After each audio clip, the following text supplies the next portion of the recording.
Welcome into the Saturday Air Raid. Thank you for joining us. Today, we talk about Scott Fishbowl. We talk about how our drafts are going, what our strategies are. It's me and Brad today. I think you're going to really love this episode. We're going to help you smash your drafts, dominate draft season.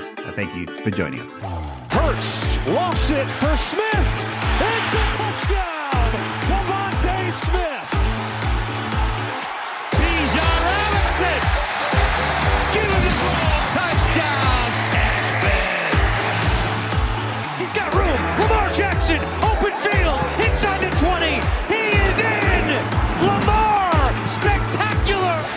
What's going on, guys? Welcome back to the Saturday Air Raid, part of the NFL Lab Network. I'm your host, John Roberts, and with me today, my good friend, it's Brad Bolt. Hey, mate, I'm glad to be back. I felt bad that I missed last week, so I'm keen to get back into it. Now, this is good. We're getting a good rotation. It was awesome fun with Dan last week. We were trying to guess your receivers that you were high and low in, but unfortunately, we couldn't make the cases that you wanted to make. I felt like we didn't do you justice. In fact, we actually then started turning in the other direction. And yeah, I was listening, and part of it was I'll give you my quick Garrett Wilson why I'm a little bit down on him. Yeah, because I feel that's an easier case for that one. It's just the draft position. There's guys behind him that I prefer. Like Jalen Waddle is behind him.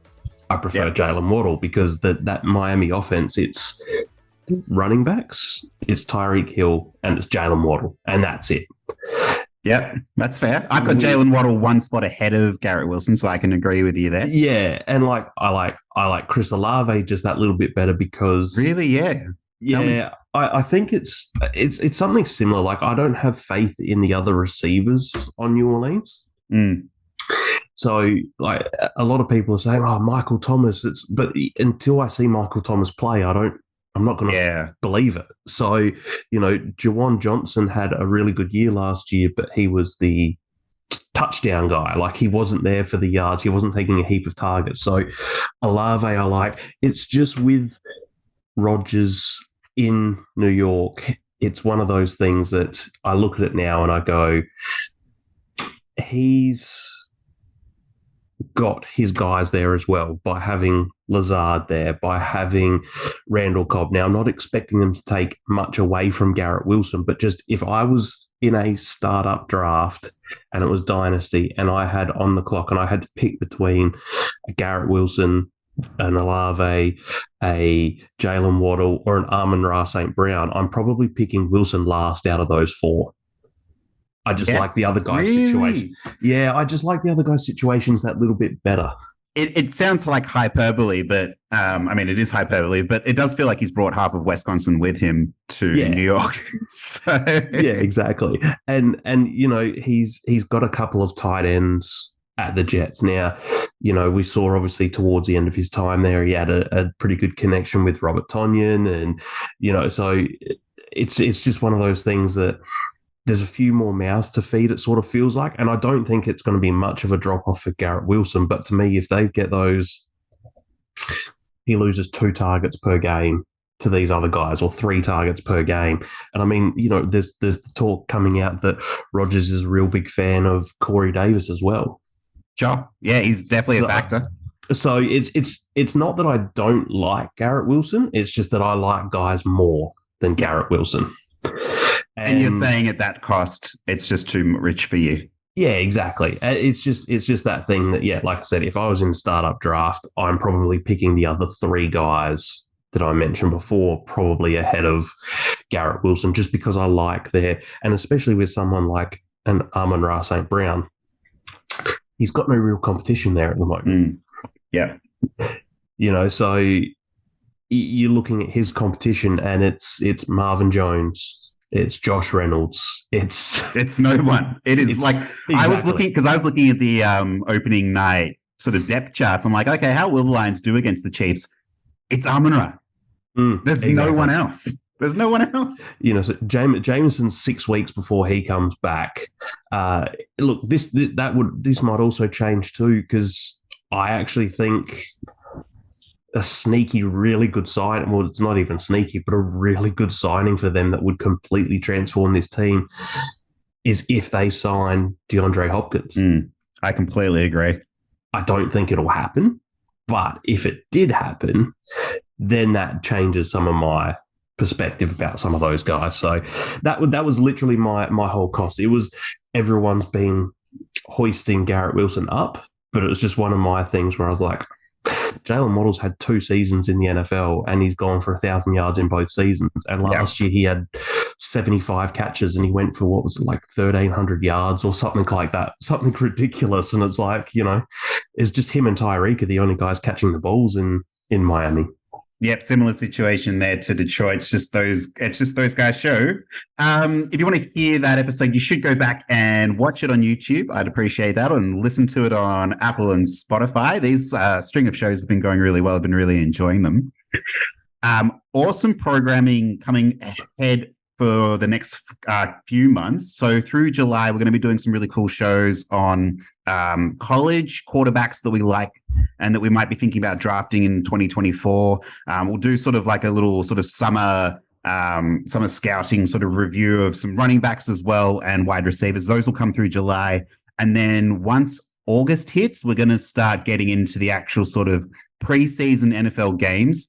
I know for a lot of people, it's not like some people just don't even watch preseason. For me, I think it's like one of my most exciting times of the year because that's where you get to sort of pan. It's almost like panning for gold. You're looking at all these guys and you're trying to find diamonds in the rough. Go. Sorry. No. I was just going to say in with that, I usually like to watch some of those games because I like to see who plays in it. Like last year, I was quite interested to see how Jalen Hurts played in at least the first game, and looked really good in that first game. That I actually went, do you know what? I actually think he could be in for a big year here. If that's and it's weird to say that because if you have favorite guys that you like, sometimes you'll look at them and you'll go, oh, look what they did in preseason. Look at this. Yeah. If you've got a guy you don't like and they play terrible, you can go, see, what did I tell you? They're terrible. Yeah. If they play really well, you can then go, oh, but it's just preseason. It doesn't matter. Yeah, exactly. But I it's not necessarily that I'm sitting there banking the whole, this guy's going to be fantastic because of his preseason performance against the third string guys. But I just like to see who they play with and just how comfortable they can look. And that's one of the things I like to look at in the rookies. Yeah. You see some of these rookies, like rookie quarterbacks, and they're playing. It's just to go, it's not full speed of NFL just yet, if that makes sense. Like, especially if they're playing with the second string or the third string team. But it's just like, it's that step up from college. And do you look comfortable in that step up? And if you look comfortable in that step up, I have a lot more faith that you're going to be comfortable in that next step up when you come and it's like, right, here's week 1 of the season. You're thrown out there. You're facing this, really scary defense that's out there. So it's like I like to see how they look as opposed to going, I'm going to pin all my hopes on this game here, week 3 of preseason against guys who won't even get a second chance to come to like next year's training camp sort of thing. So, but it's one of the few times in the entire NFL year, the entire calendar, where what we see on the field can literally translate to NFL success, but also fantasy success. The poster boy for it now is Kenny Golladay, right? Like when he had he was a sort of like relatively underwhelming unknown talent. I think like a few people were on him coming into the through the draft process, but then once preseason broke out, it was like, whoa, who's this guy? And sure enough, that translated to Detroit. And the coaches do the same thing. If they see impressive performances like that from players, it can sort of translate there. So I love that part of it. It also creates those narratives that we saw last year, though, as well. Like, oh my God, Josh Jacobs is playing a hefty workload in the Hall of Fame game. He's definitely on his way out. Zamir White is coming in. And it just didn't transpire at all. So it's going to be a really exciting time. But before we get to that, so we sort of had this like one show where I was like, umming and ahhing about like, how did I want to spend this one last final show before we have like really sort of like full on NFL's here season scheduling. And we're in the midst of the Scott Fish Bowl, which has been very exciting. I'm in a very good division, a very good group of guys from all over the world. We've got some guys from Croatia, from Italy, plenty of US people as well, and then myself. So I thought that this would be a great opportunity because for me, I don't know about you, Brad, but for me, I loathe mock draft episodes of podcasts, and I understand why they're important, and it's good to get perspective. But when you're doing a mock draft, you're sort of like, oh, would I draft DJ Moore or would I draft Hollywood Brown? And you do one draft and you're like, yeah, I'll take DJ Moore. And then you do another draft and you're like, I'll take Brown. But when we're looking at this kind of situation where we are actually drafting for our actual teams and there's things on the line, this is where you actually start to make the actual crucial decisions of, wait, who would I rather have? Would I rather have DJ Moore or Hollywood Brown? And so you sort of start to get that better translation. So I thought this would be a great opportunity to talk about where we're up to, how it's going, what our thought processes are, and how we think we're going to finish it. Because I'm about halfway through mine. You're a bit behind, though. Yeah, we are currently in round 7. We're right at the end of round 7. So it's the round 7 pick 12 is now on the clock. So we're a little bit behind from you, but I'm the same with these Scott Fish Bowl mock drafts that you see. Like, they can come in handy for some sorts of things, but everything changes from division, like just in the real thing, from division to division. Yeah. So like I'm seeing, and I know we spoke about it in our chat that we have, but some of these guys have been saying, oh, I got Justin Fields at pick 10 and I got him at pick 11. I got him at pick 9. He was gone at pick 4 in mine. Yeah. Pick 5 or something. Yeah, he was gone earlier. Yeah.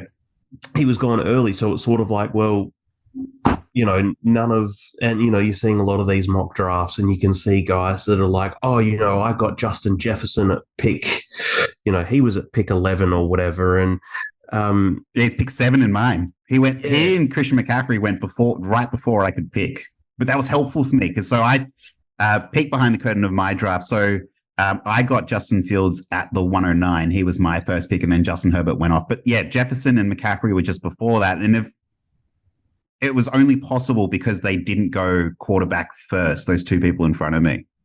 Yeah, so like a lot of people in our group chat that we're in were saying, they were picking up Fields at 10. Yep.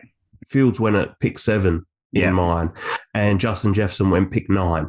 Yeah. So a lot of these mocks where you're seeing people who are able to get Justin Jefferson and Jamar Chase at the turn at 12 and round 1-12 and 2-1, like they were. Justin Jefferson was gone by pick 9 in my draft. So any of those mock drafts, even if I don't do any of the Scott Fish mock drafts in the other couple years I've been in, because it never plays out that way. It never does. And what I wanted to start with while we're talking about this first round was, I feel like, so let's talk about Travis Kelce, because the difference between Scott Fish Bowl draft and maybe your regular redraft that you're probably going to be participating in this season is it heavily favors the tight end. So they get an extra point for the catch for PPR for catching and a first down. They also get now as well, but I think tight ends also get an extra point again as well. Is that right? Yeah. So like if they were to get a catch for a first down, it's like instead of it being the point for the catch, so you get the point for the catch, you get the point for the first down, and then you also get a point because it's tight end as well. Yeah. So it's hugely weighted towards tight ends this year. Yeah. So for example, a 12-yard Travis Kelce touchdown will net you like something like 10, 11, 12 points, as opposed to maybe like the 7 that you're probably used to getting. Yeah. So with that said, and I feel like people weren't really, like there wasn't too much talk about it. People weren't really chatting about it until in the very last few days, there was quite a few industry mocks and people started to be like, hey, like it is entirely possible that we start seeing Travis Kelce 101. And I was like, wow, that's 101 would be insane. Having said that, I'm looking at my draft. Mahomes went first. Kelce went second. Hurts went 3. I've seen a fair few, having a quick look at some of these other mock drafts. There has been not mock drafts, but draft results. There were a lot more that Travis Kelce went 101. And from the live drafts that happened that kicked everything off, they had I can't remember who it was, but someone posted the data that gets updated constantly. And I'm just grabbing it now. Average draft position for those live drafts, Travis Kelce was the 101. Consensus 101 in all of those drafts were Travis Kelce, because it's just totally unfair how good he is and how this scoring helps a guy like Travis Kelce. Because like you said, 10, 11-yard touchdown for Travis Kelce nets you, 12 points or whatever it is, compared to, like you said, it's a massive difference when Justin Jefferson gets a first down for 12 yards and a touchdown, and it's like, okay, there's 7 points. And then Travis Kelce, it's like, well, there's 12, 13, whatever it might be. It's almost double. So it's just, if he has some of those games that he's had in the last couple of years where he gets 10 catches for 140 yards and 3 touchdowns, he's going to end up with nearly 70 points or something. So I'm on Spike Week, and his ADP, so his complete average draft across all, so there's 250 divisions, 250 leagues, was the third pick, basically. There was only one league where someone got him at 110 and one league where someone got him at 109. So to give you a bit of context, there was at least 100 people who were drafting him with the first 2 picks. So that was a huge advantage for those. And while we're talking about these huge advantages, so then basically whichever way you shape it, this pretty much every draft I think started with either like some combination of Mahomes, Kelce, Hurts, Allen, Jackson, and Burrow. I would say was sort of like always the first top 5, 6 picks. I'm having a look at your draft.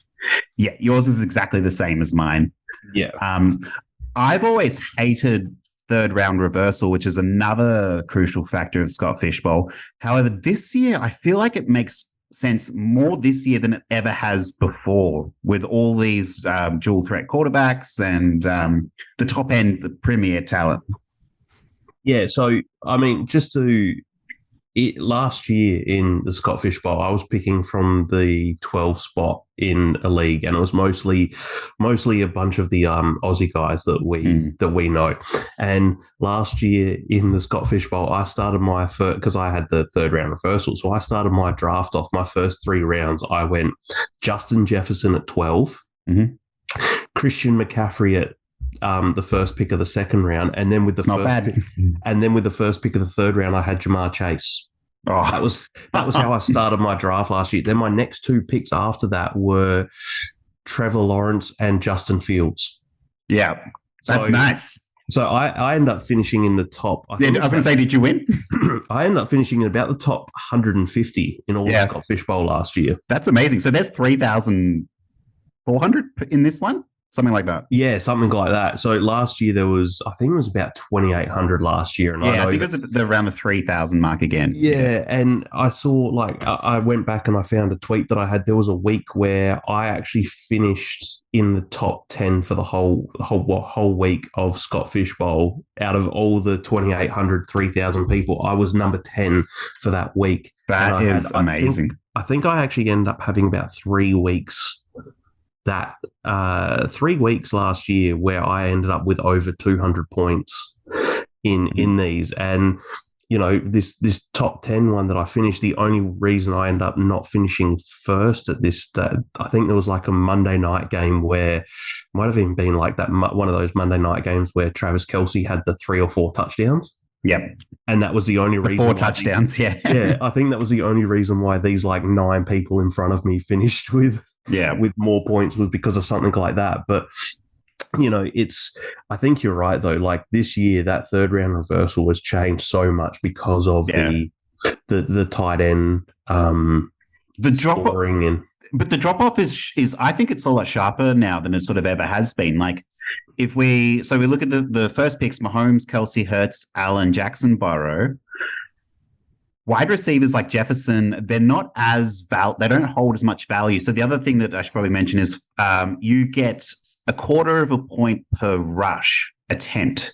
So once again, workhorse running backs get a huge bump. So you can see like McCaffrey goes, Eckler goes, and Derrick Henry, like these types of players get a bit of a bump. But I still feel like after those first 6 players, maybe even 7, once you start to get to Justin Herbert, I think Justin Herbert is just a little bit he's under that. He's into sort of getting into that next tier of player. Yeah, and I think there might actually be one other guy who he was my first pick of the 3rd round who could end up in this type of scoring in that upper echelon just based off of his rushing. And I mean, we've already mentioned him previously on a couple of our other shows, rookie quarterback in Anthony Richardson. Yeah. Because of that, like his rushing upside. And like a Daniel Jones is another guy who could be a guy who they finished quite well this year in the Scott Fish Bowl type of scoring, just based off of the fact that they use their legs so much. And, you know, like you said, that rush attempt, that 10 rushing attempts, there's a few extra points there. You throw on the yards involved, the touchdowns, all those sorts of things. It's, it definitely is tailored. And you're even just seeing that with just normal fantasy now, that it's the more and more the athletic quarterbacks are coming through, the more and more that they're rising to the top of the fantasy football scoring and becoming the more desirable players, even if they're not as good with their other stats. Yep. And this is what we'll see for Anthony Richardson over the next 2 years, is he will really sort of live and die in this ability to rush, but also what will he look like as a passer? Will that keep him alive? I guess it all depends on, can the Colts win games? So just the last thing I'll touch on the first round, and then we'll actually sort of start to get into our teams. But so the second tight end, Mark Andrews, he was in a similar position in both of our drafts. So in mine, he was a first round pick. He went at the 111 because, again, incredibly talented, very valuable. In yours, he went he was the 201. And then you had Kittle go at the 203 not long after that. Whereas in mine, the next tight end, which was TJ Hawkinson. So Kittle in mine went at the 401 and TJ Hawkinson went at the 308. So the entire second round, no one took a tight end. And it wasn't until the back end, sort of starting to get to the back end of the 3rd, that the next tight end went. And I feel like that helped me get insane value. I mean, look, the whole thing could be a complete dumpster fire, but I'm ready to get hurt again with Kyle Pitts. I got Kyle Pitts to the 504, which I was actually looking again back on Spike Week at all the people who drafted Kyle Pitts, which has been quite a lot now. His average draft position has been the what are we looking at? So average draft position is 46 overall. So that would make him 12, 24, 36. So just just at the end of the 3rd round is where I'm seeing him drafted the most. So he went, I'm just looking at my draft. He was the tight end 5 and he went 407 in my league. Yep. So Spike Week, what I love about Spike Week is you can order it by descending of when the picks were taken. So the latest anyone has got him is the 606. Hasn't been any later than 606. And I got him in that 504 sort of range. So not bad. But let's jump into, and then there sort of has been a bit of a run on tight ends eventually, but it took a lot longer than I thought it would. Let's jump into your team, Brad. We'll start off with your first 2 picks. They're kind of similar. And what you were thinking. So I was, like I said, and maybe I don't do the mocks, but I was sort of looking at how other drafts were playing out and sort of thought that at that pick 11, I would be able to get one of these quarterbacks. So didn't end up happening that way. Like I said, the first 10 picks, there were 8 quarterbacks in the first 10 picks. So the only 2 non-quarterbacks were Justin Jefferson and Travis Kelce. So when it came to my pick, I was banking on I was hoping that there was either going to be a Trevor Lawrence or a Justin Fields there. When they weren't there, my next best, I had Justin Jefferson, Travis Kelce. Yeah. They were gone. I then went with Jamar Chase. So Jamar Chase was the guy because I sort of thought, well, I don't necessarily want to reach on a quarterback. in there when you could get a guy like a Jamar Chase Yep. there. So then then the next two picks after me were Christian McCaffrey and Mark Andrews. Yeah. So it came back to me again. And I went for the guy who potentially, based off of how he was used last year, that no one would be absolutely surprised if for some reason he ends up with 2,000 yards receiving this year or 2,000 scrimmage yards because of what he can do, and that's Tyreek Hill. Yep. So I started off my draft at the 111 with Jamar Chase, and then at the 202, I had got Tyreek Hill. So I loaded up on wide receiver early, and I'm going for that whole. I'm expecting these guys to just score big straight away each week, and that's sort of how I'm going to base my team off of to start with, is just like a bully wide receiver type of thing. Take the two best guys who I think have the best chance of scoring maybe the most points. And to me, the first three receivers were Justin Jefferson, Tyreek Hill, Jamar Chase. I legitimately think that the other two guys, so the two guys I've picked, have a chance at finishing as wide receiver 1 this year. Yeah, 100% agree. It is this is a different strategy, was to go receiver. And it was like I was saying just before, the receivers, they're not at the same advantage that the other player gets, the other positions get. However, having said that, like Justin Jefferson, Jamar Chase, Cooper Kupp, Tyreek Hill, they're in like a different stratosphere to all the other receivers. It's almost like Travis Kelce, the difference in their production and what they are capable of. So I like it. It's a good start. It's a really good start. And it's a bit similar to what I was saying why I like Jalen Waddle in Dynasty more than a Garrett Wilson, is when you look at the Miami playbook, it's Jalen Waddle, Tyreek Hill Tyreek Hill's option 1. Tyreek Hill is then option 1A. And then 1B. So he's pretty much the first read for, like, it's Tyreek Hill, Tyreek Hill, Tyreek Hill. Yeah. Then it's Jalen Waddle. You'd be hard for people to find out who the tight end is for Miami. A lot of people probably wouldn't even know. Durham Smythe. I was looking at him today. But it's like... just sickos like us. Yeah, but it's like that the third wide receiver was Trent Sherfield. Yep. And his most notable play last year was he was the guy standing in the end zone when they had the butt punt. Yep. That's his most notable play of the season. So if that's all that you need to know. Yeah, and can't forget Cedric Wilson as well. Huge acquisition from the Cowboys. Yeah, so, I mean, to me, like you said, there's that clear tier of quarterback. There's that clear tier of tight end, which is really, it's Travis Kelce is the tight end tier. And then there's that tier of wide receiver who, this season, you've mentioned the guys there too, but it could have also been really on the Raiders, depending on who's quarterback, Devontae Adams. Like, that's the tier of receiver. So for me to sit there and go, I've got two of those guys from that tier, I'm more than happy to forego. Like I said there, I missed out on George Kittle, TJ Hawkinson, but I'm more than happy to lose out on those guys to have these two wide receivers to start my team off. No, and it's fair enough. So yeah, like I was saying, not a bad start. So mine, I got extremely lucky at the start because, like I was saying, so all the big name quarterbacks and Kelce were gone.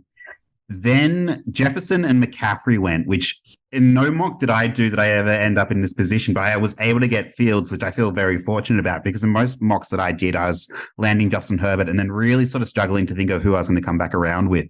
So to get Fields, I felt extremely fortunate. And then I sort of, so I'm drafting at the 109. So then Mark Andrews went after Justin Herbert. Austin Eckler went, Jamar Chase went, Nick Chubb went. I really, really, really wanted Nick Chubb. I thought in this format, if he does get the pass catching work that we're all hearing, he would be an absolute steal.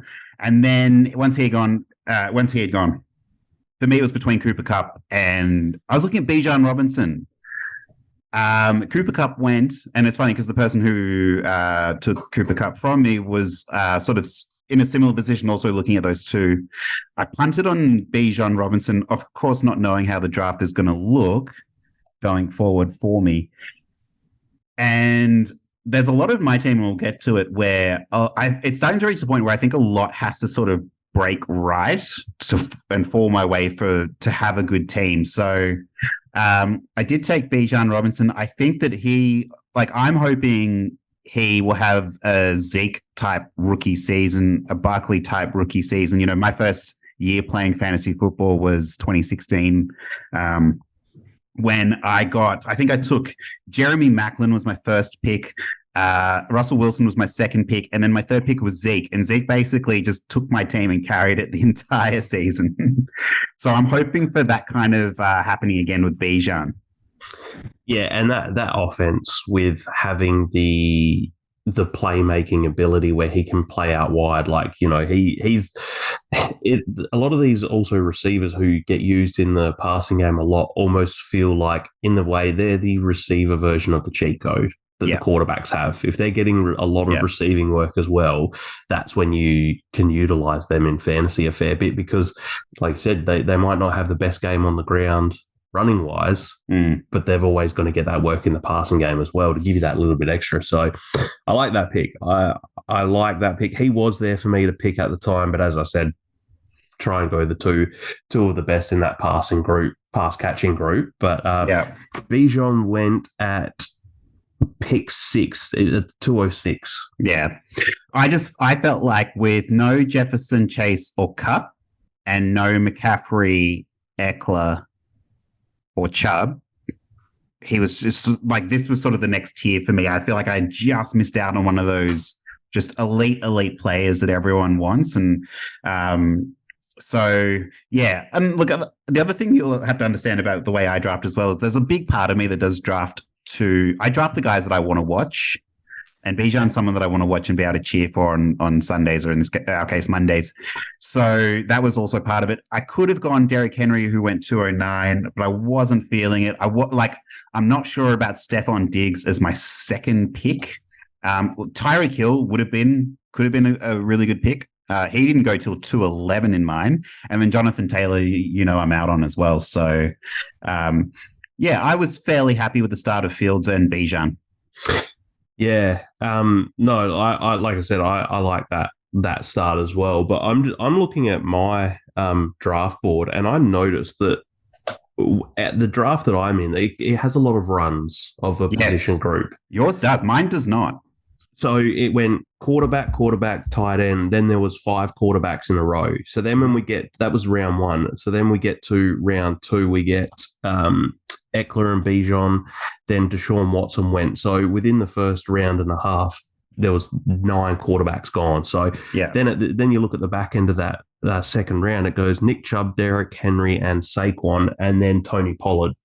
Yeah. So that was the next 4 picks. So I had the 302, and I, as mentioned, picked Anthony Richardson. Yes. And so we should talk about him, because I also picked Anthony Richardson, but it was a bit later. So I grabbed him because then after I picked him there, Dak Prescott and Tua went with the next 2 picks. And then at the end of the 3rd round and going into the 4th, it went Daniel Jones, Kirk Cousins, and Aaron Rodgers.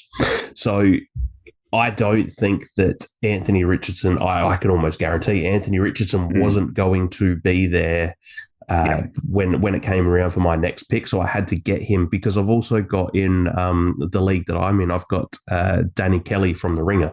Yeah. Who's a big Anthony Richardson fan, who I felt like I was sitting there looking at the draft board, and there were so many other people that I could have picked, but I want Anthony Richardson for that rushing upside. Yeah. I could almost guarantee he's not going to be there come my next pick, which would have been the 411. So I would have had, 10 picks then. So I would have had 20 odd picks between, 22, 23 picks between when my next one was. So I could guarantee that Anthony Richardson wasn't going to be there. So I grabbed him for that rushing upside. That as you were mentioning, the rushes per attempt. So I want to ask you about that while we're talking about it. So you took him before Dak and before Tua. Yes. I understand before Daniel Jones, Kirk Cousins, Aaron Rodgers, etc. What do you think was your thinking? Because I know we've been talking like a lot. look, it might be the case that because it's Scott Fishbowl, you got to shoot for upside. Completely understand that. But in probably a regular redraft, you might not have gone that exact order, or do you think you would? Do you like Anthony Richardson that much? You have said that you're extremely high on him in our first episode. So I am extremely high on him, but you look at it. The thing that I think of last year is, what did Daniel Jones finish last year quarterback wise? He was in the top 12, was he? Yes. Let me bring that one up on. While you're doing that, but Daniel Jones finished really high. He threw 15 touchdowns for the season. Yeah. What's stopping Anthony Richardson from doing the same? Like, just pure rushing upside, not very many touchdowns, like through the air. But if Anthony Richardson has that same sort of season, like rushing wise, that Daniel Jones had, throws 15 touchdowns and then just uses his legs and is averaging 50, 60, 70 yards per game on the ground, he could be like, and I'm also looking at it as the concept of each year you get the guy who's the steal who way outperforms their draft position. So you could say that last year for Daniel Jones, because he was going extremely late in most drafts that we were seeing in the Scott Fishbowl last year. He finished QB9. Yeah, QB9. Yeah. And he threw 15 touchdowns. Yeah, 15 touchdowns, 3,200 yards, yards, passing, only 317 completions in that as well. Yeah, so, and also with this, I'm also I have a feeling he's going to end up somewhere between a Daniel Jones and a Jalen Hurts of what he was last year. Jalen Hurts obviously has the better receivers in Devontae Smith, Dallas Goedert, and A.J. Brown.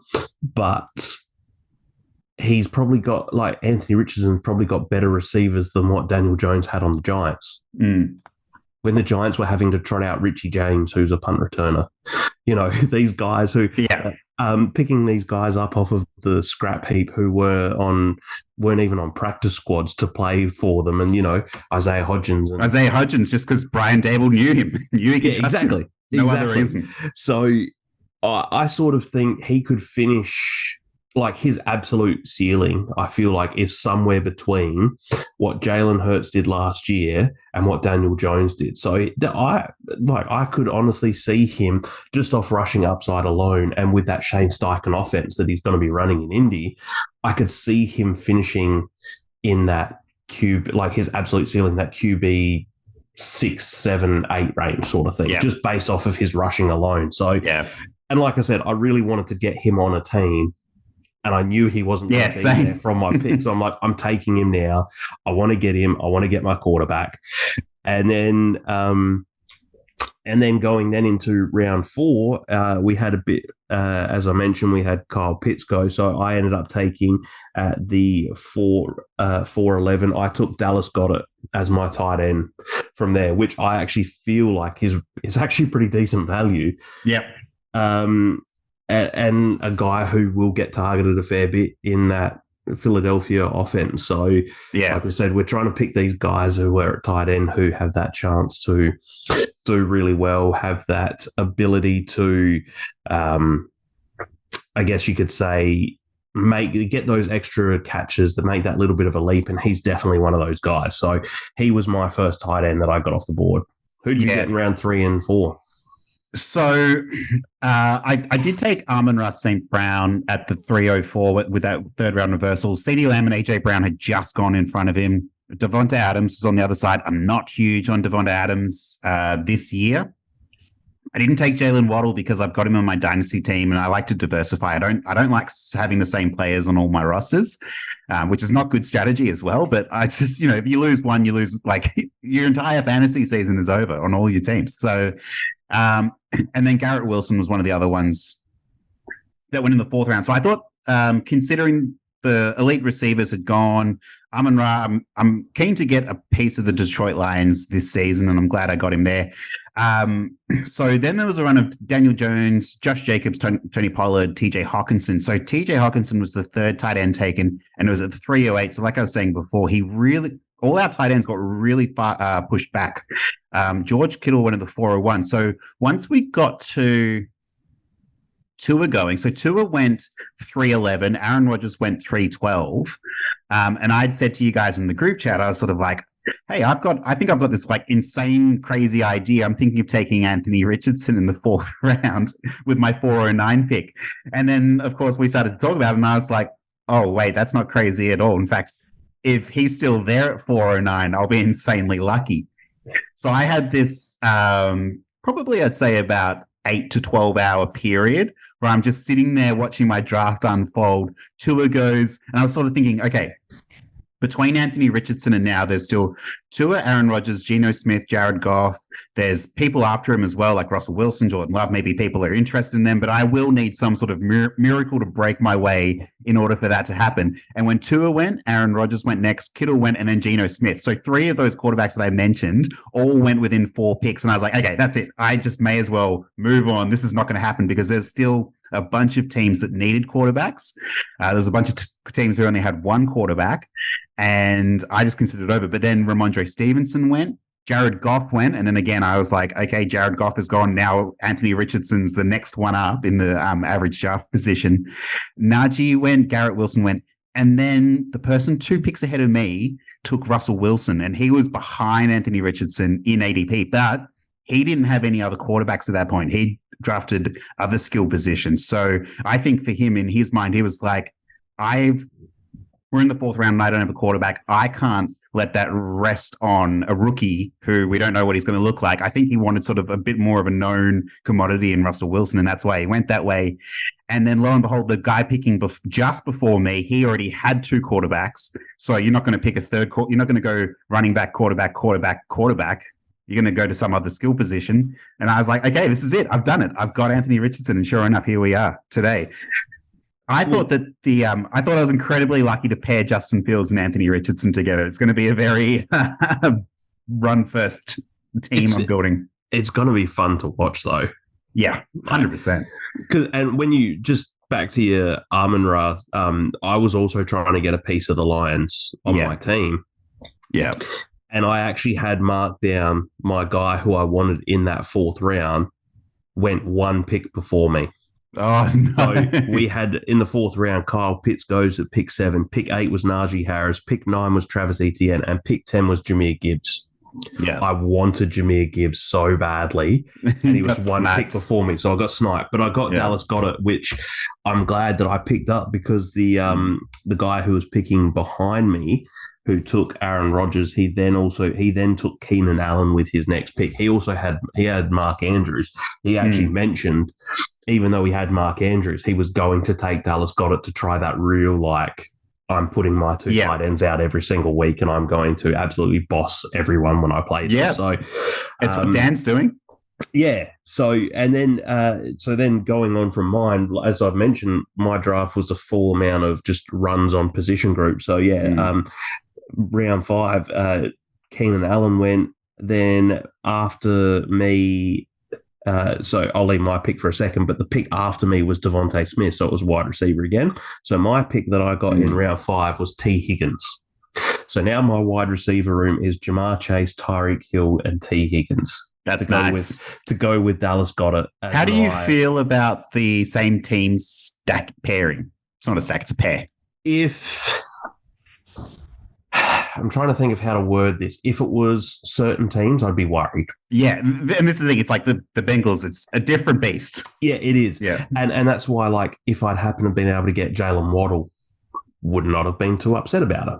Yeah, because of how the offense is constructed. Like, that whole passing game is run through Jamar Chase and T. Higgins, with some sprinkling in of Tyler Boyd, Joe Mixon here and there, whoever's playing tight end at the time, because it's changed the last couple of seasons.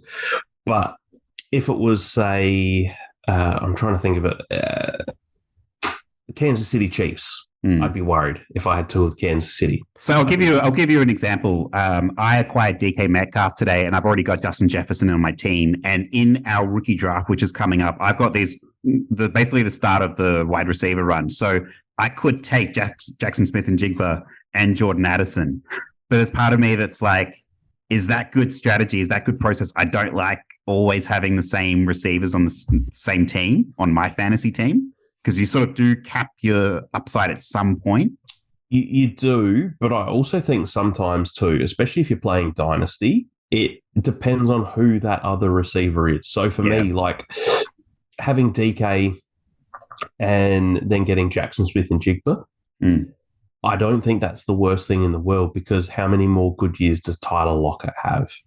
He's got two that affect the cap this year and next year. Yeah. So next year, his dead cap, I think, is like 19 million. And then after that, it's done. And then but what's his production going to be like in those next couple of years? Like he's an older sort of guy. Yeah. He'll be 33 next year. Yeah, exactly. Jordan Addison, I would like as a pick if you had a Justin Jefferson, just because rookie, his competition there is KJ Osborne. Yes. That's a guy that, okay. Like, but if it was Justin Jefferson and they had, say, DeAndre Hopkins as well, just for instance, you've got him and it's DeAndre Hopkins of, say, 3 years ago. If that was the case, then I'd probably be like, okay, I'm going to fade Jordan Addison because DeAndre Hopkins would be, this age, whatever sort of thing. So I really do think it depends on who's there. You look at, like I said, you look at Cincinnati, it's a young Jamar Chase, it's a young T. Higgins who's in a contract year as well, and it's Tyler Boyd. But when the whole passing game is funneled through those two main guys, I'm happy to do it. But like you said, it just depends on team to team, situation to situation. So like if I had to pick a Kansas City wide receiver this year, I would only be picking one. Yes. If I had to pick a Green Bay wide receiver this year, I'd only be taking one. Yes. If I had to get a Denver Broncos receiver, I'm only taking one, just based off of how the team's constructed at the time. Actually, Denver Broncos is perfect for this. I wouldn't take Jerry Jeudy, Cortland Sutton, yes, and then Marvin Mims. I wouldn't do that just based off of who's there. So, but no, so I was happy with that. So your team now at this point is Jamar Chase, Tyreek Hill, T. Higgins, and you've got Anthony Richardson and Dallas Goedert. Yeah. And so then going then into the 6th round, Can we just pause there? I just want to pause there for 1 second and talk about Devonta Smith, because obviously Dan's not on the show at the moment, but he did say, hey, don't forget to talk about my team. So Dan, here's me talking about your team. He went Trevor Lawrence, Austin Eckler, Derrick Henry, Devonta Smith, Jared Goff, Drake London, David Montgomery as his first 7 picks. How are we feeling about Devonta Smith, your wide receiver 1? Yeah, see, that's one of those things where just based off of how the team's constructed, it's probably like, to me, if I was doing that team, like Devonta went straight after T. Higgins. So to me, that's the place for my team where Devonta would be, because I've got Chase, I've got Tyreek Hill. Looking at some of these other teams, one of the other guys in my league has Justin Jefferson, Cooper Kupp. Yeah. Devonta would be it's scary. That's scary. Yeah, Devonta would be a great pick. But you're looking at some of the like some of these other teams, another guy has AJ Brown, Chris Olave. Yes. To me, that's where Devonta needs to come in when you've got that sort of team. I'm a bit worried there's someone else here. Let me have a look. Oh, so his first receiver is CeeDee Lamb. Yeah. His next receiver after that is Jerry Jeudy. Yeah. Now I'm sort of going, Devonta could be the good second there, but I'd want, so to me, especially for some of these sorts of things, redraft and everything, Devonta's probably more I would have been targeting him as my third receiver at his highest. I don't want to have him as he's my number 1 receiver, just because of the AJ Brown and the Dallas Goedert factor. Yeah, and that's ultimately where I landed as well. I'm looking at my league, Team 1 drafting. They drafted their first receiver as Keenan Allen at 5'12", and then Deebo Samuel at 6'1". And there's Team 3 as well, went quarterback, running back, and then drafted 2 receivers. Their wide receiver 1 is Jerry Jeudy, and their wide receiver 2 is Chris Godwin. Now, Jerry Jeudy at 6'3", Chris Godwin at 7'10". I'm comfortable with that. I'm not looking at that on Sunday and going, oh, gee, I hope that they don't destroy me. And this is the thing about Dan's team that I do like. Austin Eckler, Derrick Henry, you're like, oh, God, that's terrifying. Yeah. But then you look down and you see his wide receiver 1 and 2 are Devonta Smith and Drake London. You're like, shouldn't be too tricky, I would think. Yeah, and I think too, just I'll breeze through the rest of my team in a minute, but just like I don't have a running back at this stage. Yes. So for me, it's going to be sitting there, and there's some running backs on the board who we'll get to soon that I like, but you look at who's on the board, and I'm going, okay, if I can get a couple of these running backs who are 65% of what an Austin Eckler and a Derrick Henry get, yes, I'm going to lose out on that, but then his Devonta Smith and Drake London is going to be less than 65% of my Jamar Chase, Tyreek Hill, T. Higgins. Yeah. The other thing for me, I think, is just like I need to have a wide receiver one on their team to be on my wide receiver one on my team is kind of where I like, and that's why I was big on getting Amon-Ra St. Brown was like, it's irrefutable. He is the only receiver until week 8 that is on that team. And you'll see like my second and third receivers on my team, like I drafted them way later, round 7 and 8. But they're wide receivers, ones on their teams. And I'm like what you're saying to your point, you know, you can wait on running back like you've done because running backs appear out of nowhere. You will get to week 4, week 5, and they'll be like starting running backs that you can claim off waivers.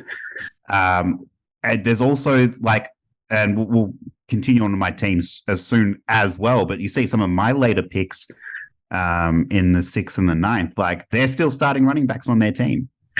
Yeah.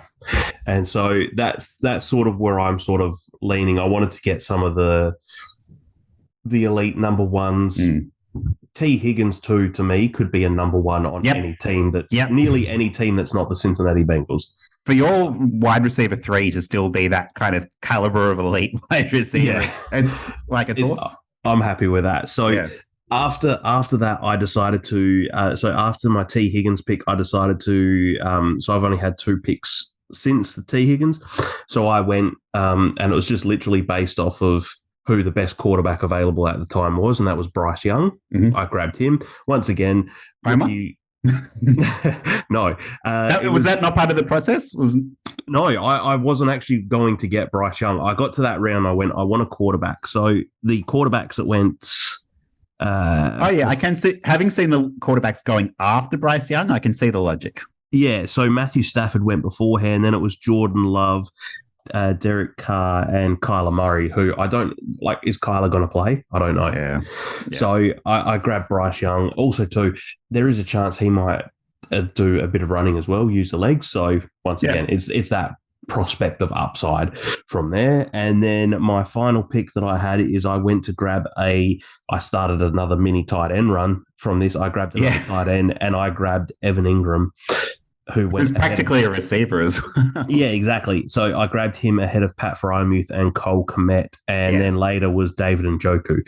So just recapping my team quickly. I went Jamar Chase, Tyreek Hill, Anthony Richardson, Dallas Goedert, T. Higgins, Bryce Young, and Evan Ingram. So really trying to focus in on that, try and get 2 of those pass catchers who, you know, yes, Calvin Ridley's been added to the Jags this year, but Evan Ingram does have that. He had his best year last year with Trevor Lawrence, so he's back again. Even though Calvin Ridley's there, at least Trevor Lawrence still has his safety blanket in Evan Ingram there. So I'm just banking on that upside for there. So 100%. I mean, like Evan Ingram, what did he have? What is he like? Top 5 rookie receiving yards all time, or something like that? Yeah, something like that. So you know, he had that one bad year, that one really bad year with. He's had a few bad ones with Daniel Jones, though, at the helm. And it's like, lo and behold, you get him Trevor Lawrence, and it's a different kind of scenario. And you also think, too, his play callers at the time, he had Joe Judge as his head coach, and he had was he there Clapper with Ben McAdoo at some point as well? I think so, yeah. I think it might have been his rookie year. Because I thought his rookie year was with Eli Manning, wasn't it? I need to look that up. It was. His rookie year was with Eli. They had Ben McAdoo there as coach, but then you sit there and you think, like, you know, a couple of seasons there, he had the Clapper and Jason Garrett was his offensive coordinator. So, you know, a couple down years and a really bad offense, and Evan Ingram's, you know, being counted out, people are saying, "Oh, he's really bad." He's actually not. Like he had one bad year with drops, and it ruined everyone's. Evan Ingram's first 2 seasons, 2017 and 2018, were both with Eli Manning, who Eli threw for 3,400 yards in 2017 and 4,300 in 2018. And then I'm pretty sure Ben McAdoo benched him at some point as well, and there's that whole kerfuffle. So it's almost like we've seen his talents, we've seen what he's capable of, and we're, for the first time, really getting a good sense of culture with Doug Peterson, Trevor Lawrence. It's a much more prosperous environment for him. Yeah. So how'd your draft go? How's your team been rounded out since? So here's where felt like I got really lucky again. So 4-9, I'd got Anthony Richardson, and the league, the guys after me were all filthy about that, of course, because I did get him at fairly late value there. Then Jordan Love goes. I'm not stoked with the pick. CJ Stroud went. Bryce Young went. Then Devonta Smith went, as we just mentioned. And then it came back to me again. And I got absolutely burned by Kyle Pitts last year. And I just felt like this was one of those moments where I'm like, okay, this is an absolute tight end premium. Can I put last year aside and think about his rookie season? I took Kyle Pitts with 504. I thought that was like insane value. I'm looking at, I'm back on Spike Week again, looking at the general sort of like Kyle Pitts and where he went. Average draft position was, we were talking about 46. So what's that, like round 4-ish? Halfway through round 4, sort of. Pick 10 of round 4. The latest Kyle Pitts has gone as 606. And so he's been drafted 243 times. So I felt like to get him at 504, which is in sort of that 90th percentile of people, was incredibly lucky. And the other thing that I was considering as well with it is I'm finished with my quarterbacks. I've got them both.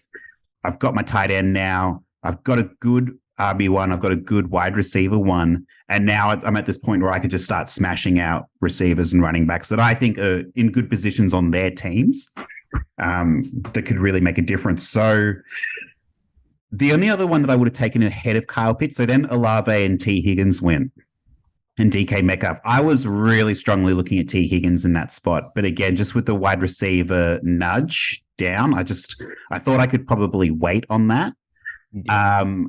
And again, then there was not at all, or like, this is the difference between your league and my league, is there just hasn't been runs at all in any position. There's runs of like 3 running backs or 3 wide receivers, but that would happen anyway. 606 Dallas Goedert went.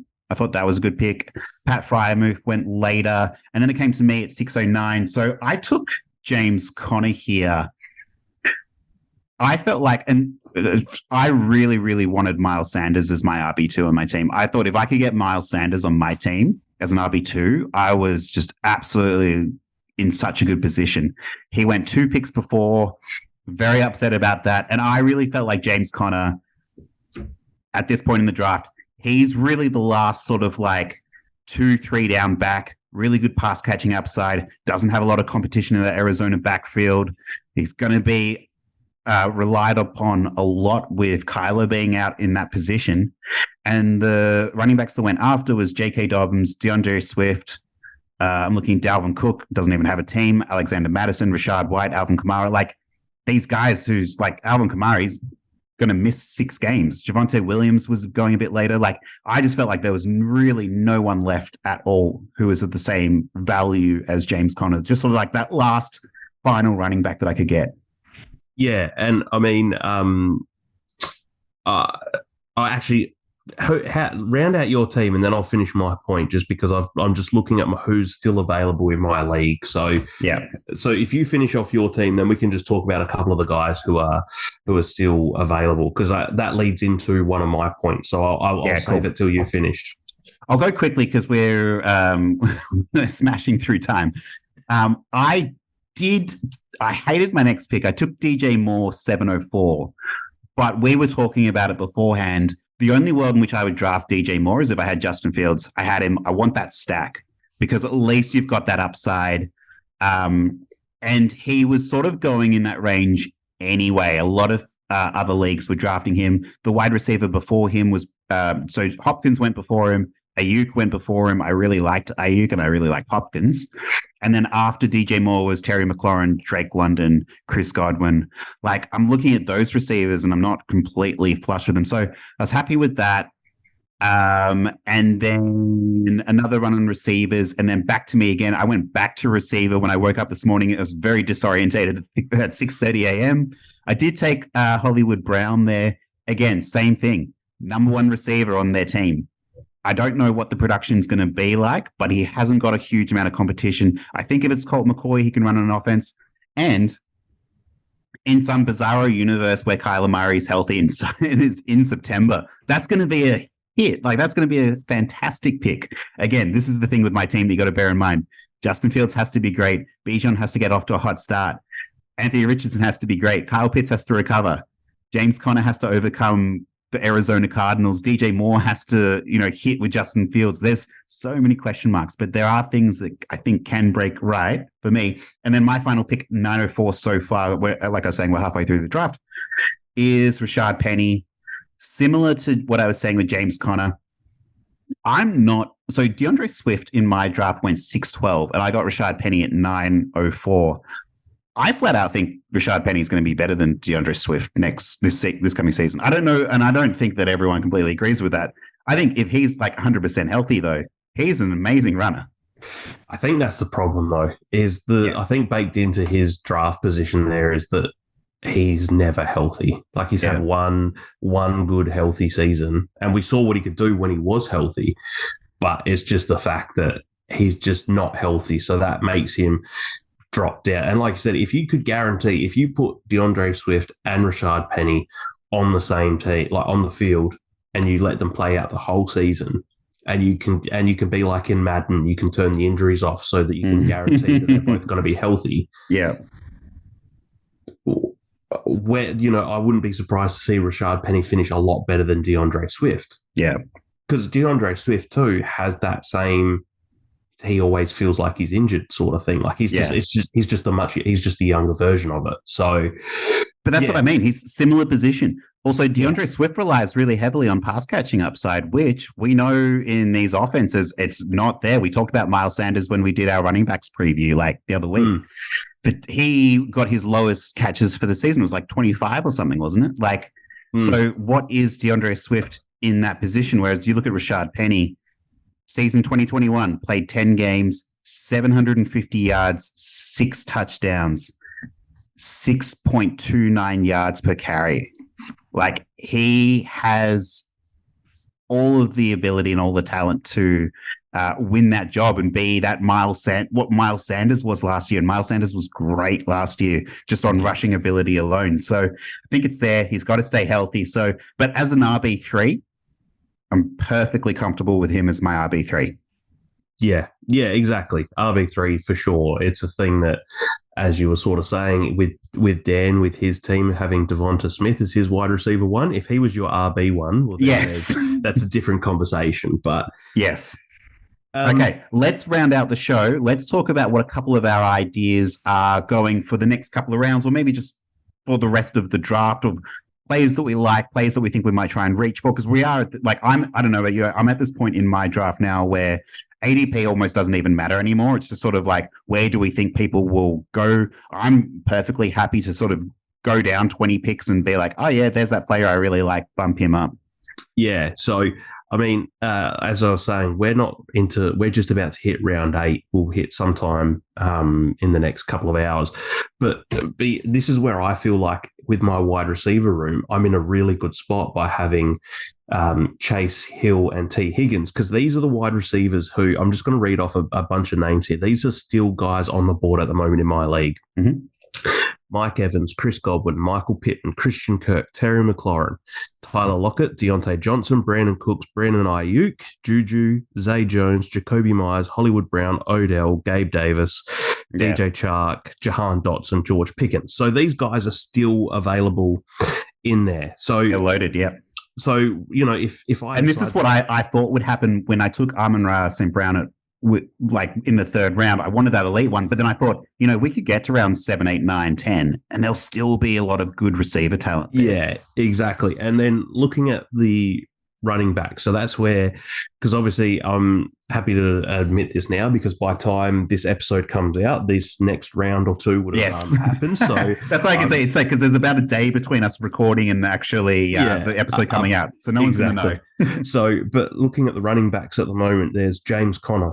So, as you were saying, just talked about him. Yep, just talked about him. That's the reason why I was holding off, because he's still available. So he's a guy I'm looking at. But I've also got at the moment available DeAndre Swift, Rashad White, David Montgomery.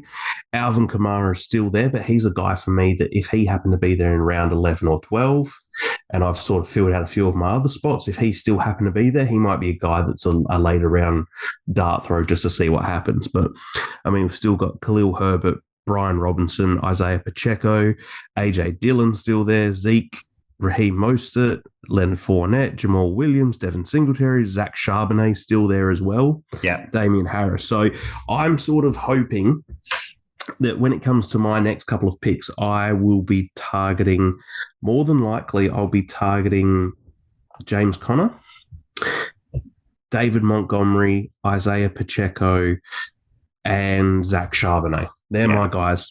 Because, I mean, Damian Harris is there too, and so is Samaje. I really like Damian Harris this season. I'm not a big James Cook guy. I like the Bills. Someone's got to run that ball. Exactly. And, so he's still available. Samaje Perine still available. So there's still some guys here. Like AJ Dillon's still there. Like AJ Dillon is one Aaron Jones injury away from being the lead, bell cow running back there. David Montgomery is interesting. So Dan took David Montgomery with the 703 pick, and in my draft, he went at 803. So he's right in that range that he's prime for, and I really like David Montgomery this season as well. Yeah, so I'm sort of looking at a couple of those guys for my next couple of picks, because ideally I'd like to go, if I can, running back with my next two picks. Yeah. And then ideally it'd be great if I could come back and a couple of these guys were still available come the round 10 pick sort of thing. So if I can get three of those sort of that group of running backs I've mentioned, it's going to be very highly unlikely I'll get three of those guys that I've mentioned there. But if I could get three of them within my next four picks, that would be great, because I feel like I'm set at tight end. Looking at tight end, that's sort of at the list, it's Juwan Johnson, Zach Ertz, Dawson Knox, Dalton Schultz, Tyler Higbee, Taysom Hill, Greg Dulcich, Gerald Everett. Yeah. Then you go Chika Okonkwo, Noah Fant, Tyler Conklin, and then a bunch of rookies. So there's still guys there, but they're more the to me they're more the tight ends who they're in round 14, 15, well then, some of these guys will still be there for that potential, that dart throw. Like a Jelani Woods is still there. He's a guy that, you might be able to pick in round 19, round 20. Yeah, that guy in your league who's taken Cole Kmet in the top of the 7th round ahead of David Njoku, he's got to be a Bears fan. Like, I'm coming up to the 10th round and he's Cole Kmet's still available. Schultz has gone before him. Dulcich has gone before him. Chika Okonkwo, who you talked about, he went 8-10 in mine just after David Njoku. Sorry. So, Darren Waller went 7-1 in mine. Like, that's insane value right there. Yeah. The only other thing that I will probably do in this draft is, because I'm playing on MFL and not Sleeper, MFL allows you to actually play some of the place kickers as flex spots. Yeah, I did see that. I'm confused by what that means, but... Well, pretty much you can play... So how you'd use your extra wide receiver that you could play as a flex, you can actually use that for a kicker. Really? You can play as many kickers as you want. And if you look at the scoring... And kickers get like 3.3 points per extra point, right? Yeah. So, if I could happen to get like a... from the high scoring team. So, looking at the kickers here, so if you could get Evan McPherson from Cincinnati, Justin Tucker from Baltimore, Jake Elliott, Harrison Butker, Tyler Bass. Yeah, just those high-powered offenses. Jason Myers as well from the Seahawks. Like, don't overlook him. He's just signed a new 4-year deal, and I think the Seahawks could put up a lot of points. Yeah, so like for me, if a couple of those guys happen to be there and I could grab a couple of them, it's not the worst thing in the world to look at. Like, if you're seeing if there's a Kansas City versus Arizona game, I'm not sure if they play them this year or not, but you feel like that, okay, that could be a week where Kansas City could absolutely rack up 35, 40 points. Yeah. And then at the same time, you've got Tyler Bass from the Buffalo Bills and they're playing the Chicago Bears, who you think the Buffalo Bills could put up 30, 40 points. Why not throw 2 kickers in my lineup and try and grab those extra points if that's what they're going to continually keep doing? So, yeah, it's one of those things that based off of where you're playing, because I'm on MFL with this league, that's another strategy to look at, is potentially drafting multiple kickers, which goes against every fiber in my my being doing to draft one, let alone multiple. But the score, once again, it's knowing your league rules, knowing the scoring, and knowing the fact that, like you said, if you have a game where Kansas City Chiefs put up 5 touchdowns and Harrison Butker comes out and kicks 5 extra points and they're 3.3 points per thing, there's 17.5 points just off of the extra points alone. So, yeah, it's very league dependent and where you're playing as to who I'm going to be looking at in the next few rounds. For sure. So my next pick is, just to wrap up, so I've queued up, my next 2 picks are over the next 17 picks, and that's exactly what I've got queued. So if you have a look at my queue, I think I've gone and I've pivoted from everything we've talked about in the quarterbacks episode earlier in the month. I am kind of interested now in Trey Lance. And I don't know if it's because I got Fields and Richardson, but at some point, I think I wouldn't mind just throwing a dart at Trey Lance if he plays. I'm not sure that he will even make it back to me, but some other players that I've got in this range as well. So my next queue up is Antonio Gibson. I would love to get him as a 4th running back. I've also, and this is where I'm getting a bit weird at wide receiver, I have to admit, I've got Odell Beckham queued up. I've got Michael Thomas queued up, Kadarius Toney, Treylon Burks, George Pickens, Nico Collins, Paris Campbell. These are sort of like the receivers and the part of the draft that we're starting to deal with. And we are only halfway through. So this is the point where I feel like if you're going to start throwing darts at like Odell Beckham, George Pickens, like why not? Or like I've also got Dalton Kincaid in there as a tight end option, Tyler Higbee in there as a tight end option. I do like Tyler Higbee this year on that Rams team. There's not many options around him. I've given you a lot of information to process. I'm just looking at after you were mentioning some of the quarterbacks who were there. I'm just looking at some of mine, and I can understand your thinking, but why not try a Sam Howell? So let me give you the quarterbacks. Actually a good point. I should probably do that. The quarterbacks that I've got left in my draft is, and this is by ADP, Sam Howell, Trey Lance, Mac Jones, Brock Purdy, Jimmy Garoppolo, Desmond Ridder, Ryan Tannehill, Baker Mayfield. Like, I don't want any of those guys, but I'm somewhat intrigued by Trey Lance. See, out of those guys, because I'm looking, so I've pretty much got the exact same guys that you have. I'd be looking at Sam Howell. Just because he did run a little bit at North Carolina. Yeah. It seems like he's got a chance to win that starting job. I'd probably stay away from Tannehill just because of the Will Levis potential, if they end up terrible, it's not worth it. Mac Jones, Kenny Pickett, I'm probably avoiding. But do you still have Kenny Pickett? I've still got Kenny Pickett available. Oh, I would be taking him in a heartbeat over all those guys. I've still got Desmond Ridder available, who, once again, I'm not super sold on his arm, but running potential. I've also looks like, just while we're talking about Desmond Ridder, looks like Dan is, because Dan took Desmond Ridder at 10-10. Well, I've still got CJ Stroud available in my league. Oh, I'd take him over everyone. What? Yeah. But just to bring CJ Stroud went 501 in my league. Where it's set, 7-12, and CJ Stroud is still on the board. Trey Lance is still there, but I think something that will make both you and Dan, when he listens to this, very happy is Clayton Tune is still on the board. You beauty. That's what I like to hear. I have a actually, feeling he'll still be on the board come the end of the draft. you actually prompted me. I was keen to get Kyler Murray only for the reason that I ended up with James Conner and Hollywood Brown. I would love to have been able to get that triple stack going, but maybe Colt McCoy can come to my rescue later at the end, last round. With any luck, I feel like I could almost guarantee Clayton Tune will still be available in your last round. I just have a feeling. Yeah. Oh, not if I have anything to do with it.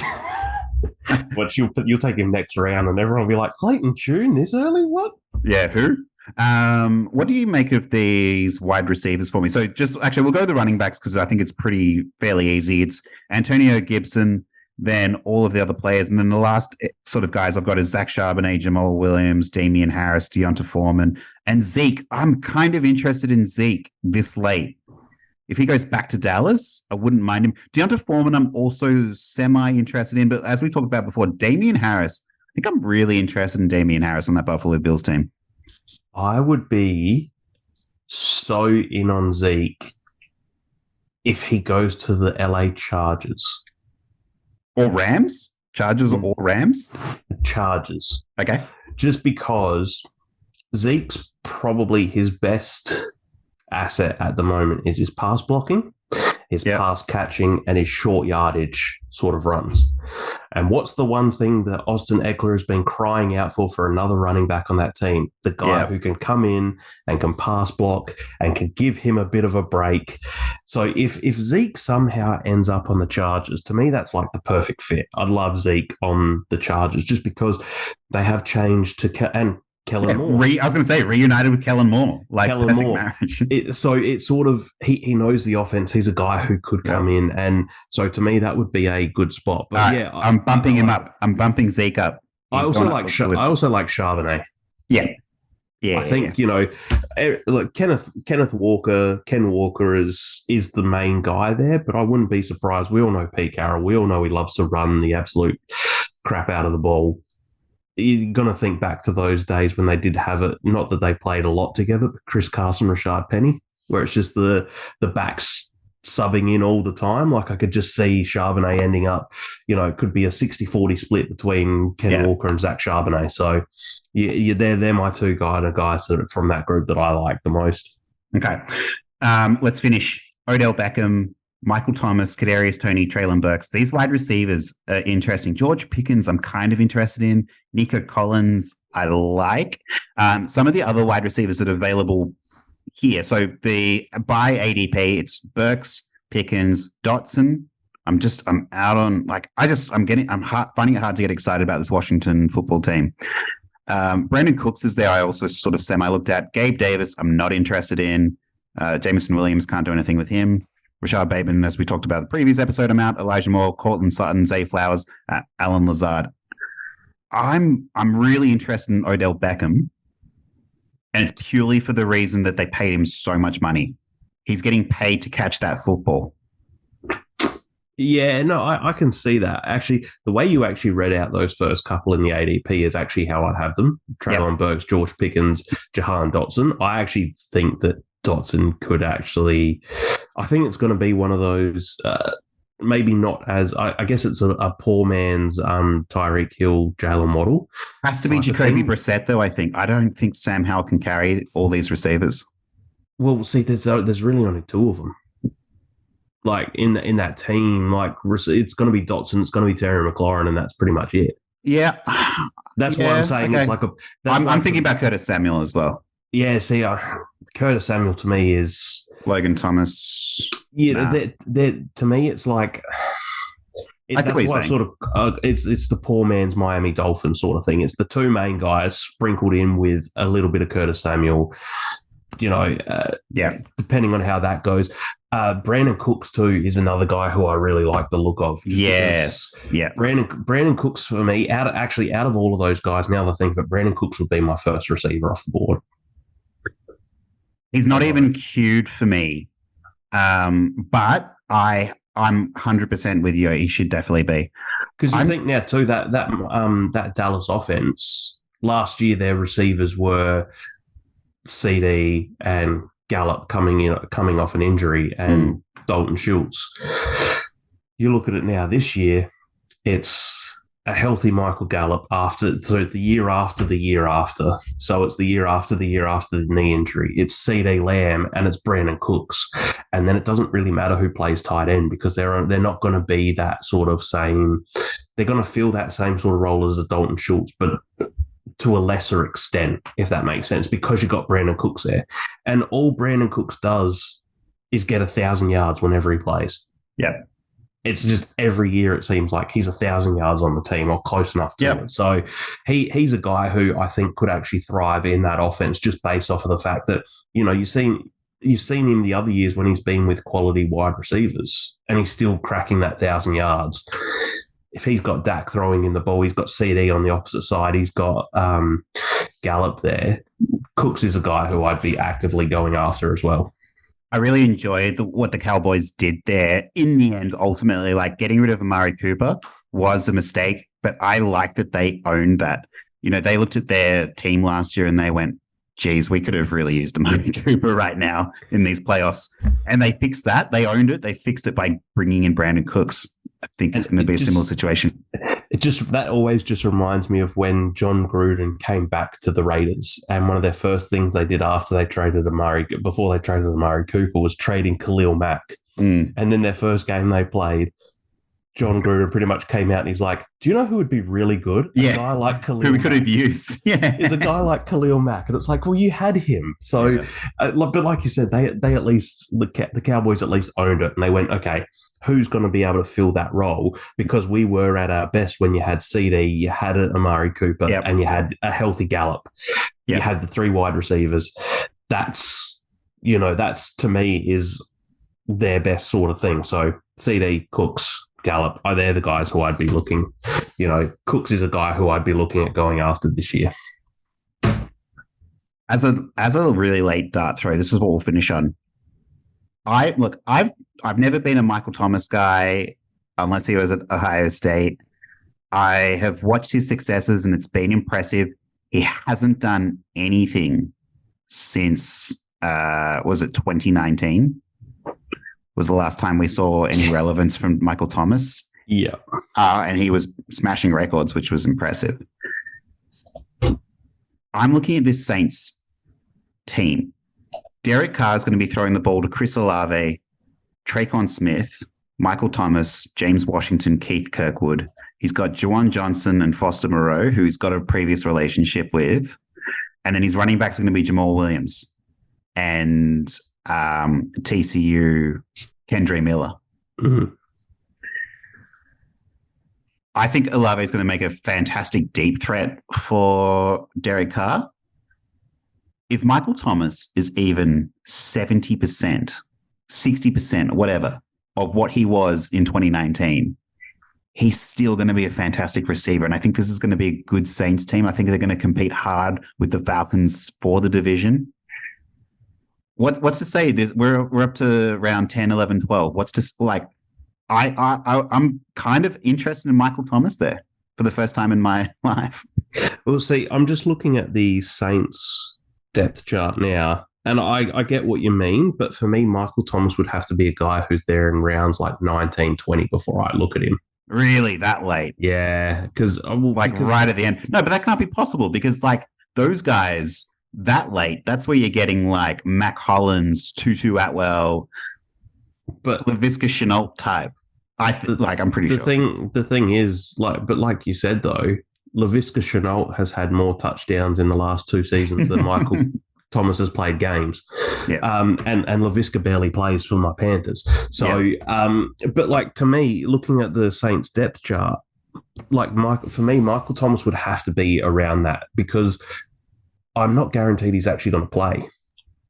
And that's the biggest thing for me. Like, I can't guarantee he's going to play a number of games. Like, if I said to you, Michael Thomas's over-under for games played this year is 13, are you going over or under? I just think objectively, if I'm not drafting him on my team, that's tough. That's a tough one. See, and that's the thing. The fact that like 13's that's still missing 4 games or whatever. Yeah, for the I'd season. say 12, 13 sounds about right, but it sounds about right for most receivers. But like for me, I would rather, looking at that depth chart, like I would rather throw a late round dart throw at Rashid Shaheed, James Washington, or A.T. Perry, or even Traquan Smith, as opposed to just to be clear, like that's not his range. His range in ADP right now is before Rashad Bateman, before Elijah Moore, before Cortland Sutton and Zay Flowers. Alan Lazard. So to me though, like I think for me it's coming down to like a cost. Way before Beckham. I'd rather Odell Beckham than Michael Thomas, and he's been drafted 20 spots ahead. Exactly, and Michael Thomas feels like that guy who.